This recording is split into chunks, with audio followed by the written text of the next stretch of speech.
বাংলাদেশ সময় 12 ডিসেম্বর রাত 12টা 15 মিনিট থেকে প্রায় 2.5 ঘন্টার উপরে ফেসবুক ডাউন ছিল।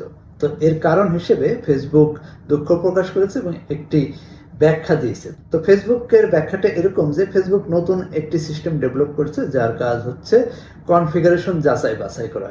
সারা বিশ্বে ফেসবুকের যত ক্যাশ সার্ভার আছে সেই ক্যাশ সার্ভারগুলোতে অনেক ধরনের ইনভ্যালিড কনফিগারেশন থাকে, সেইগুলো মেইন সার্ভার থেকে সঠিক কনফিগারেশনটি নিয়ে ওই ইনভ্যালিড কনফিগারেশনটিকে রিপ্লেস করে ক্যাশ সার্ভারগুলোকে সঠিকভাবে পরিচালিত করা। তো ক্যাশ সার্ভার বলতে ফেসবুকের কিন্তু সারা বিশ্বে অসংখ্য ক্যাশ সার্ভার রয়েছে, যেটা আসলে মেইন সার্ভার এবং ইন্টারনেটের লোড ব্যালেন্স করে ব্যবহারকারীদেরকে ফাস্ট ব্রাউজিং সুবিধা দিয়ে থাকে।